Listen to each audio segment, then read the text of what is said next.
तो नमस्कार दोस्तों, मेरा नाम है अविचल दीक्षित और स्वागत है आप सभी का हमारे YouTube चैनल पे। तो आज हम इस वीडियो में बात करेंगे विद्युत चुम्बकीय प्रेरण के बारे में कि विद्युत चुम्बकीय प्रेरण क्या है, इसका कॉन्सेप्ट किसने दिया, फैराडे की विद्युत चुम्बकीय प्रेरण के नियम क्या-क्या हैं और स्वप्रेरण, अन्योन्य प्रेरण क्या-क्या होता है।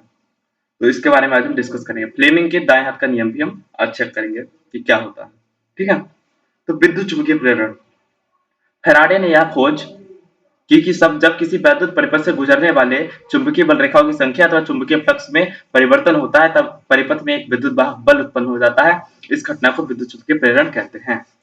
समझ रहे हैं ना आपको कि जब कोई वैद्युत परिपथ मान लिया हमने, कोई वैद्युत जैसे ऐसे ऐसे करके ऐसे, जब इससे गुजरने वाली वैद्युत फ्लक्स में चुंबकीय बल रेखाओं की संख्या में चुंबकीय बल रेखा संख्या जो ऐसे करके चुंबकीय बल रेखाएं मानी जाती है,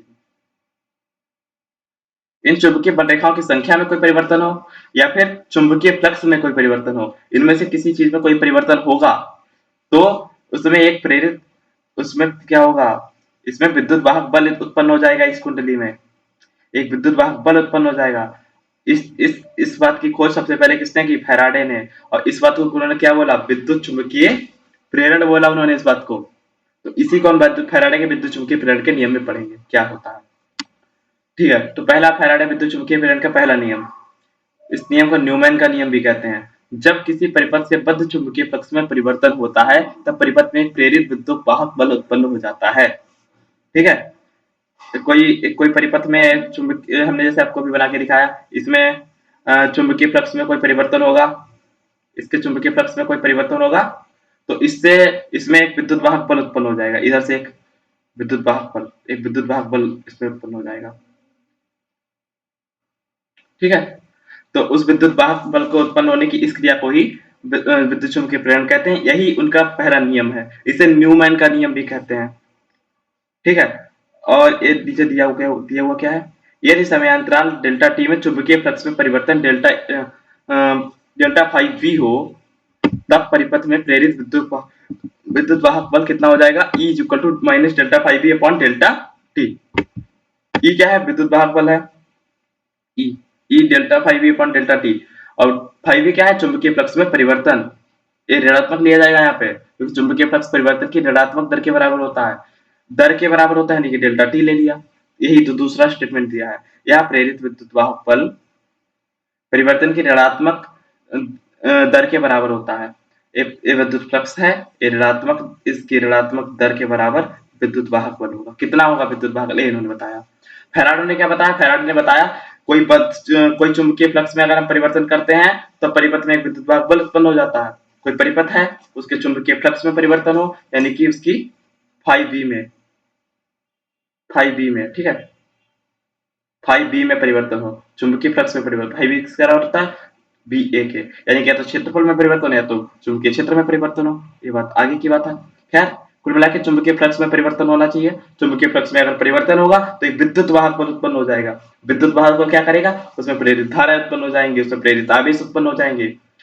ये बात उन्होंने अपने पहले नियम में बताई थी फैराडे ने। अब वो विद्युत वाहक बल कितना होगा? वो विद्युत वाहक बल होगा उसके जो फ्लक्स परिवर्तन की ऋणात्मक दर के बराबर। ऋणात्मक यानी कि माइनस, और दर यानी कि डेल्टा टी, और फ्लक्स परिवर्तन की यानी कि माइनस डेल्टा फाइव ई, इतना विद्युत वाहक बल होगा। ये जो हमने लिखा है ए, ठीक है, इतना विद्युत वाहक बल होगा। ये जो नीचे लिखा है, ये विद्युत वाहक बल कितना उत्पन्न होगा, ये बात लिखी है। और क्या होगा, ये बात फैराडे ने अपने नियम में बताई थी। ये बात हमने आपको बता दी है। फैराडे का फर्स्ट लॉ हो गया। उसका फैराडे का सेकंड लॉ क्या है? फैराडे का सेकंड नियम, उन्होंने कहा था किसी परिपथ में प्रेरित विद्युत वाहक बल अथवा प्रेरित धारा की दिशा सदैव ऐसी होती है कि यह उस कारण का विरोध करती है जिससे यह स्वयं उत्पन्न हुई है, जिसे लेंज का नियम अथवा ऊर्जा संरक्षण का नियम भी कहते हैं।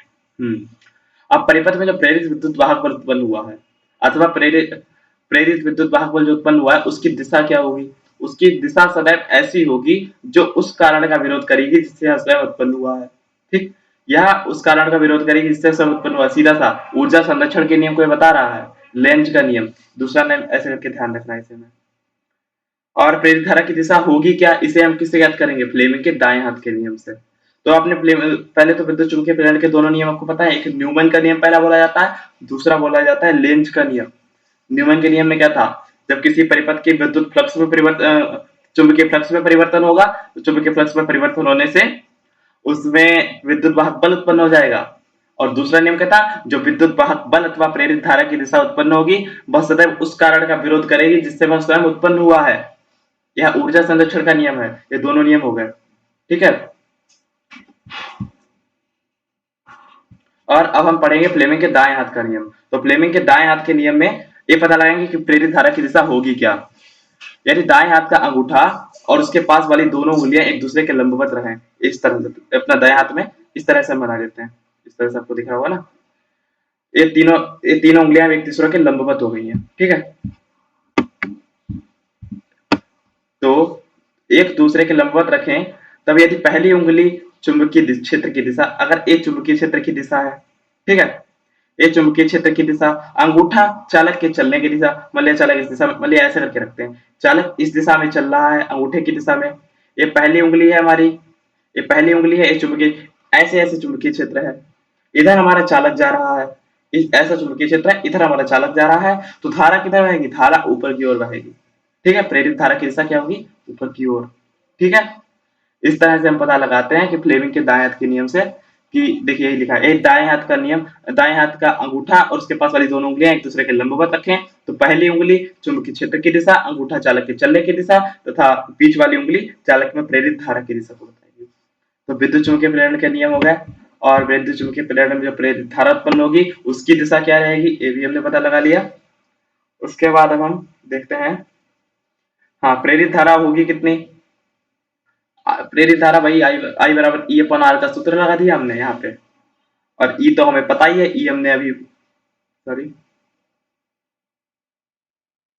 ई हमने अभी अभी देखा था, ई इज इक्वल टू, अगर एन फेरे हैं कुंडली में तो इसे एन बस लगा दिया यहाँ पे, और कोई खास परिवर्तन नहीं हुआ है कि यदि एन फेरों वाली कुंडली में चुंबकीय फ्लक्स परिवर्तन की दर delta delta phi upon delta T हो, तब प्रेरित विद्युत वाहक बल कितना हो जाएगा, E is equal to minus N delta phi V upon delta T. Minus लगाया क्योंकि ऋणात्मक परिवर्तन की दर के बराबर होता है ना, ऋणात्मक फ्लक्स परिवर्तन की दर, यानी कि minus delta phi V upon delta T. लेकिन एन कुंडलियां है तो एन भी और लगा दिया, और इसमें प्रेरित धारा कितनी होगी, I equal to E upon R, तो ई की जाए, ई जो है विद्युत वाहक बल, I I equal to B upon R होता है ना, बी विद्युत वाहक बल, यहाँ पे विद्युत वाहक बल ले रहे हैं, ई ले रहे हैं, तो ई की जगह पे ई की वैल्यू ए ला के यहाँ पे रख दी, ए ला के यहाँ पे रख दी, तो यानी यहाँ पे कितना आ गया, I equal to minus E N upon R into delta phi V upon delta T. ये नियम, ये आगे प्रेरित धारा कि चालक में प्रेरित धारा कितनी उत्पन्न होगी ऐसे। और प्रेरित आवेश क्यू बराबर आई टी वाला सूत्र लगा देंगे, क्यू बराबर आई टी वाले सूत्र से आई की वैल्यू रख देंगे, जो आई की वैल्यू ऊपर से रख यहाँ पे रख देंगे, तो आई की वैल्यू ऊपर निकाली थी उसे रख यहाँ रख दो, तो Q is equal to minus N upon R और डेल्टा फाइव भी आ जाएगा। तो प्रेरित आवेश कितना होगा, प्रेरित धारा कितनी होगी, ये भी पता लग जाएगा। फैराडे के दोनों नियम, फैराडे के दोनों नियम भी हमने क्लियर कर लिया। अब स्वप्रेरण क्या होता है, स्वप्रेरण अपने हटा देते हैं।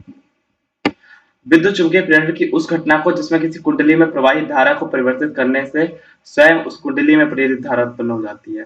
देखिए, एक कोई कुंडली है, इस कुंडली में हम प्रवाहित धारा को, इसमें जो एक धारा कोई बह रही है आई, ठीक, इसमें कोई आई धारा बह रही है, एक कुंडली, आप कुंडली फिर ऐसे से बनाते हैं। अब देखिएगा,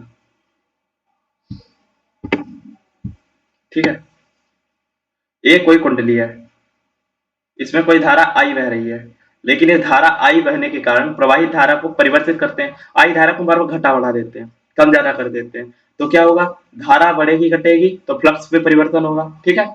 फ्लक्स में परिवर्तन होगा तो इस कारण से विद्युत चुंबकीय प्रेरण उत्पन्न हो जाएगा, विद्युत चुंबकीय प्रेरण उत्पन्न हो जाएगा, तो इसमें एक प्रेरित धारा भी उत्पन्न हो जाएगी, कुंडली में एक और प्रेरित धारा उत्पन्न हो जाएगी। जो कुंडली में जो प्रेरित धारा उत्पन्न हो जाएगी, तो वो तो इसी कुंडली के धारा परिवर्तन से उत्पन्न हुई है, तो इसे स्वप्रेरण कहेंगे। जब कुंडली अपनी धारा में परिवर्तित होने से स्वप्रेरित हो जाती है तो उसे स्वप्रेरण कहते हैं। कुंडली में कोई धारा बह रही थी, धारा में हमने परिवर्तन कर दिया, धारा में जब हमने परिवर्तन किया तो कुंडली में विद्युत चुंबकीय फ्लक्स में परिवर्तन होने के कारण, विद्युत चुंबकीय प्रेरण के कारण एक नई धारा, प्रेरित धारा उत्पन्न हो गई, एक धारा आई थी, एक प्रेरित धारा उत्पन्न हो गई। वो जो प्रेरित धारा उत्पन्न हो जाएगी, इसी क्रिया को हम स्वप्रेरण कहते हैं, ठीक। कुंडली में कोई धारा थी, उसके धारा को बढ़ाया घटाया तो उसमें एक नई प्रेरित धारा उत्पन्न हो गई। इस प्रेरित धारा के बनने की क्रिया को ही स्वप्रेरण कहते हैं। ये तो कुंडली में ही धारा को परिवर्तित कर दिया, उसके कारण था, तो इसे स्वप्रेरण कहते हैं। लेकिन अगर हम अन्योन प्रेरण की बात करें तो अन्योन प्रेरण क्या होता है? उसमें स्व से मतलब ही यह था कि खुद स्व से मतलब ही ऐसा रखता है, टर्म से ही क्लियर हो जाती है चीजें। अन्योन प्रेरण में क्या है? अन्योन प्रेरण में यदि दो कुंडलियों को पास पास रखे जाने पर, ये देखिए कोई दो कुंडलियां, इसमें दो कुंडलियां, उसमें एक ही कुंडली में धारा परिवर्तित कर रहे थे, उसमें दो कुंडलियां हैं, एक कुंडली है। नहीं आ पाया क्लियर अभी, यार थोड़ा सा इधर तो आएगा, ये भी नहीं आया। ठीक है, एक कोई एक कुंडली है, ठीक, ये दूसरी कुंडली है, ठीक, और ये दोनों कुंडलियां हो गई, ठीक है। और इनमें से इसमें हम कोई विद्युत धारा प्रवाहित कर देते हैं, इसमें धारा प्रवाहित करते हैं, तो इसमें धारा प्रवाहित कर दी हमने।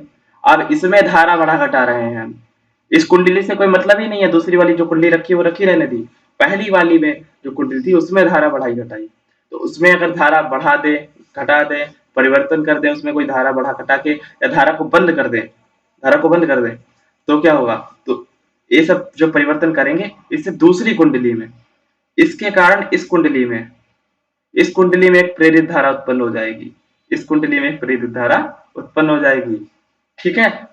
उस कुंडली में हमने कुछ किया ही नहीं, उस कुंडली में धारा को बढ़ा घटा रहे थे, तो उस कुंडली में धारा को बढ़ाने घटाने से दूसरी कुंडली में जो धारा प्रेरित धारा उत्पन्न हो गई, इस क्रिया को, इस घटना को अन्योन प्रेरण कहते हैं।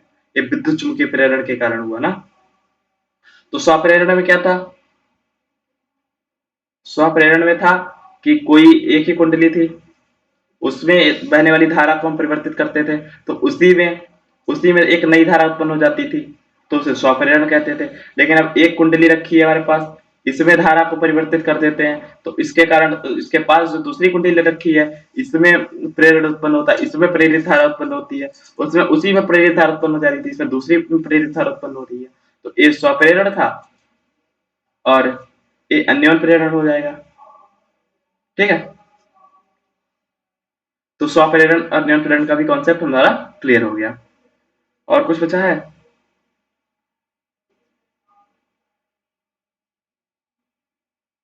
हाँ, दो तीन क्वेश्चन ये अगली वीडियो में हम करेंगे तो ठीक है, आज की वीडियो के लिए इतना ही रखते हैं। हमने फैराडे विद्युत चुंबकीय प्रेरण के नियम पढ़े, स्वप्रेरण पढ़ा, अन्योन प्रेरण पढ़ा।